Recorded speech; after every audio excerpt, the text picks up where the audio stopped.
So now we will discuss regarding the topic.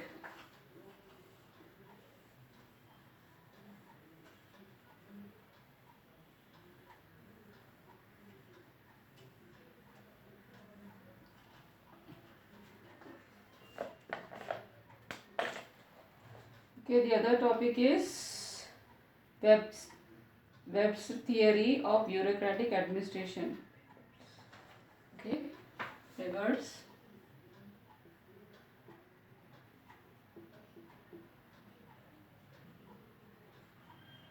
theory of bureaucratic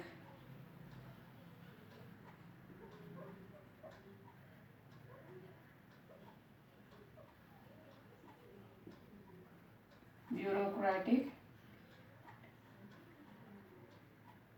administration.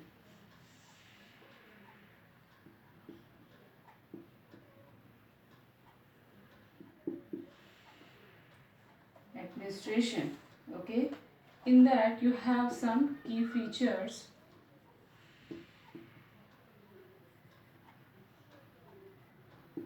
Okay, you have some key features of bureaucratic administration. Okay, so basically what is this Weber's theory? And okay, so it is like the concept of bureaucratic Weber's administration theory. It is actually the who is the father of this bureaucratic was, he was Max Weber. Okay, his name was Max Weber.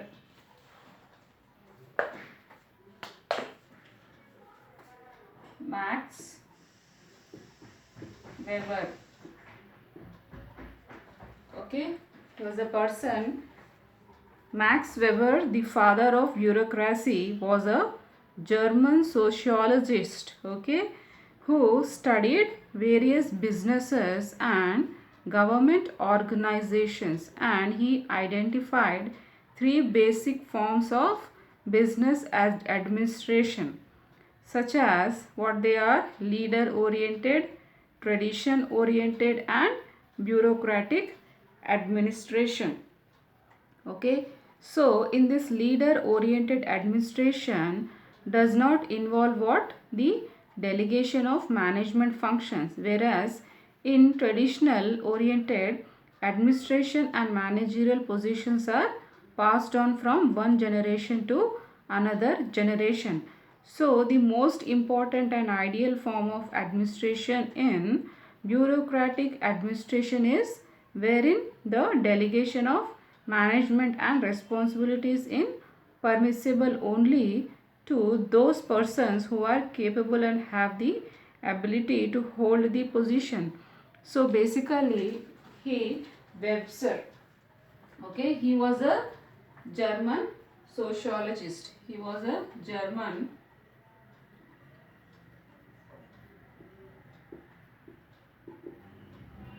okay, he was a German sociologist.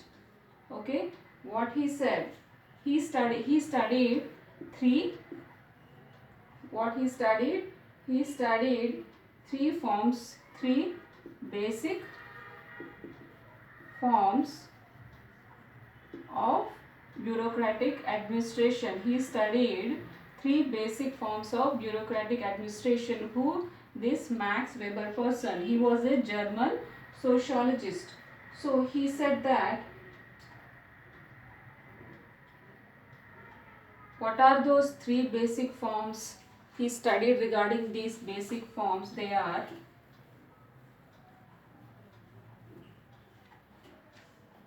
first is leader oriented,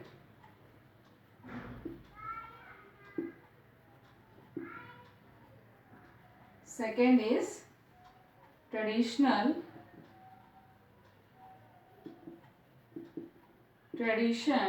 oriented, third is bureaucratic.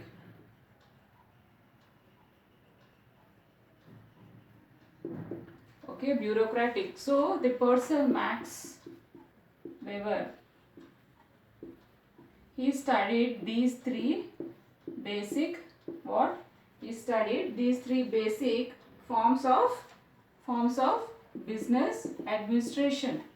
Okay, so he said that leader oriented, okay, leader oriented administration, it does not involve in the delegation of management functions. Okay, this leader oriented does not, it does not uh, it does not involve in the delegation of management. Okay, this leader oriented, it does not involve in the delegation of management functions, but this traditional oriented administration and managerial positions are passed on from one generation to another generation. So in this the management functions are being transformed from one generation to another generation. In this bureaucratic, okay, in this bureaucratic, it has been like, it also deals with the, in this bureaucratic, it also deals with the tradition oriented administration managerial positions, and the most important and ideal form of administration is what? Bureaucratic administration. So wherein the delegation of management is responsible, okay, it is responsible, and the responsibilities is permissible only to those persons who are capable and have the ability to hold the positions. Okay, so there are some key features. Okay, there are some key features.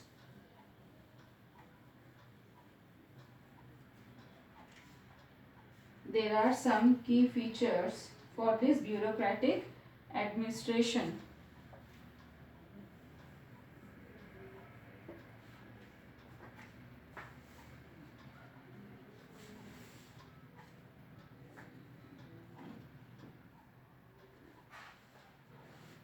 What are those key features?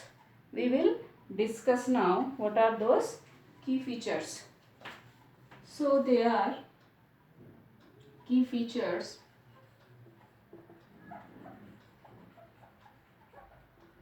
of bureaucratic administration. Okay, the first one is greater emphasis on the compliance of standard rules.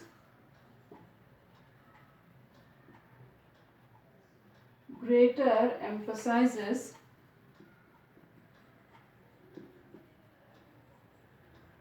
greater emphasizes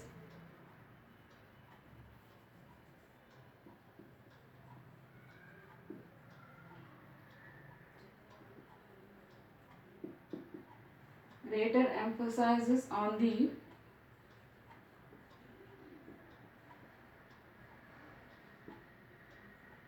compliance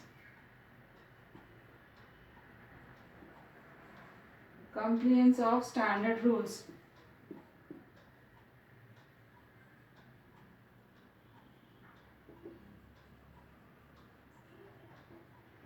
Second is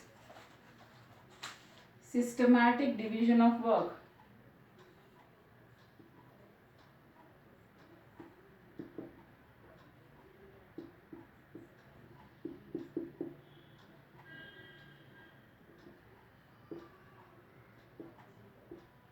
Third is follow the principles of hierarchy.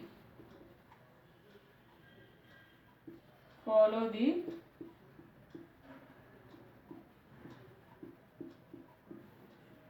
principles of hierarchy.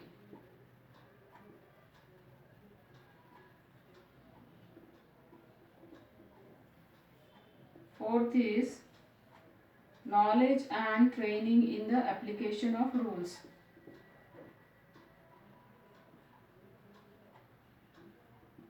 Knowledge and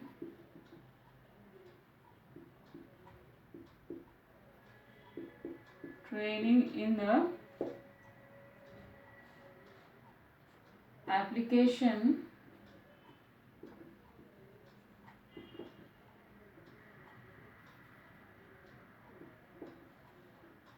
Fifth is maintaining record of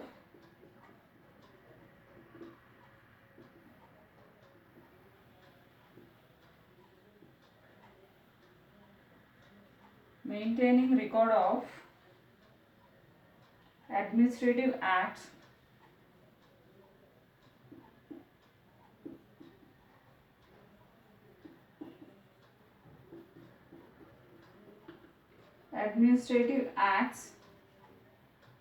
decisions and rules.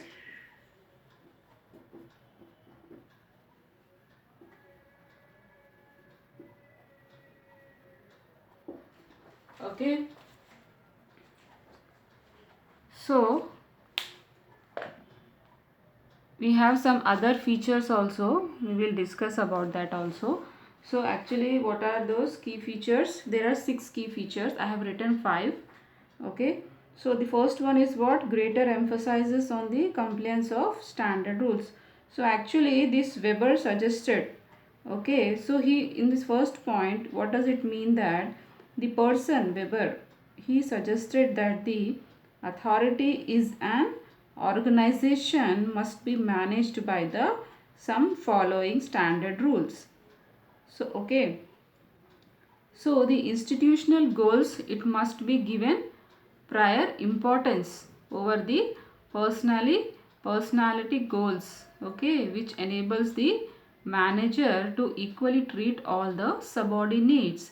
So the all the persons, the management should treat all the subordinates, the people, those who are working in the organization, in the company, okay, the other employees, they need to treat them both equally, and they should treat the management equally and the subordinates equally. So it also helps them to take up decisions by predicting the future of courses of action. So in some, you can see in some institutional goals, okay, so he suggested that in institutions goals, what are the new future courses of action they are going to do, it should be predicted before itself, and it also helps them to take up decisions by predicting the future of courses of action. And like he suggested that the authority is an organization, okay, he suggested that authority is what? It is an organization, and it must be managed by the some following rules. He said the authority is a administration, and the administration should follow some rules and regulations, and also to achieve the goals of the management, they need to implement those rules and regulations. They need to respect their subordinates, as well as they should treat the subordinates equally. And it also helps them to take up decisions by predicting the future of courses of action. And the other one is what? Second one, systematic division of work. So the work, he said that the work has to be divided systematically, okay, he said that the work has to be divided systematically. Like the bureaucratic administration is characterized by the systematic division of work, okay, the bureaucratic administration is characterized by the systematic division of work, which helps in improving the quality process by increasing the efficiency and by reducing time while changing from one job to another, okay. So the bureaucratic administration is what? It is characterized by the systematic division of work, okay, it is characterized by the systematic division of work, which helps in improving the quality process by increasing the efficiency and by reducing time while changing from one job to another. And the third one, actually, what is the meaning of this second one, systematic division of work, is actually in bureaucratic administration, it is already characterized by the systematic division of the work, okay, the work has to be divided systematically, and it helps in what? Improving the quality process by increasing the what? Increasing the efficiency and by reducing time, and increasing the efficiency. And by increasing the efficiency, they can change to some other job also.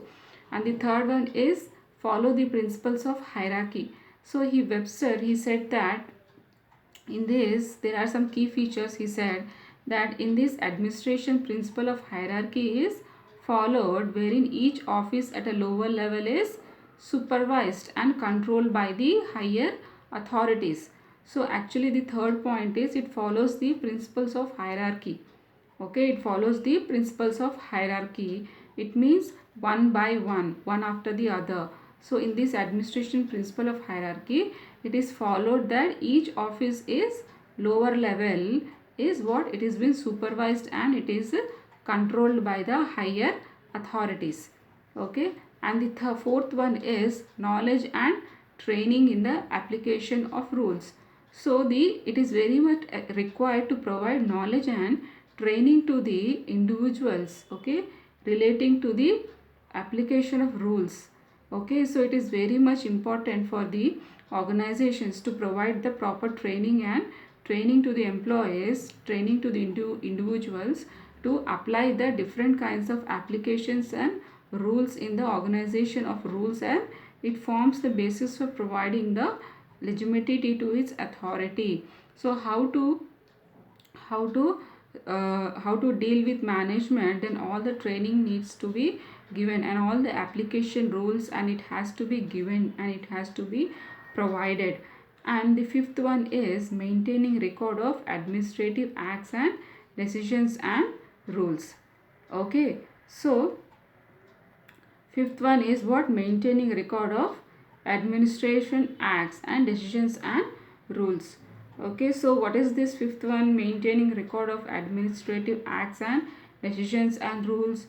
That is the maintenance of record. What it makes the organization, okay, the maintenance of record, and it makes the organizations to be self-dependent rather than to depend on others. So it also provides clear and accurate understanding of all the concepts of management to its people. So the maintenance of record, okay, the maintenance of record, and it makes the organizations to be self-dependent. So the maintenance of records and every acts and rules and everything, it should be maintained in the organizations. It has to be self-dependent. They need to maintain all this, and it also provides clear and accurate understanding of all the concepts of management to its people. So it should provide clear and accurate understanding of all the concepts. It should provide clear and accurate understanding of all the concepts of management to its people. Sixth one is rational personal administration. Okay, rational personal administration means what? Depending on the credentials and merit, people are selected and their remuneration, the salary is fixed on the basis of their position in the hierarchy. So promotions are done systematically, okay, where focus is on gaining loyalty and commitment of people, because the focus is actually on the loyalty. The people are being more concerned in gaining the loyalty and commitment of the people. So the rational personal administration, it depends on the merit list. According to the merit list, the people are selected and their salary is been fixed on the basis of their position in the hierarchy system. Hierarchy system is means first the manager will be there, then the other people will be there. According to that, like they will work. So like one by one in the organization, first the manager, then the salespersons, then the other department, then after this the manager will come, after that the some other position people will come. Like this, it is a hierarchy. So the promotion are done systematically, where focus is on gaining loyalty and commitment of people, okay, and the commitment of people. So these are the 6 key features. Okay, these are the sixth one I have not written. It is rational personal administration. What is it? Is rational personal administration. Okay, we have some advantages of this bureaucratic. Okay, and you have some contributions and limitations of bureaucratic contribution. and what are the limitations or disadvantages. Okay, we will discuss.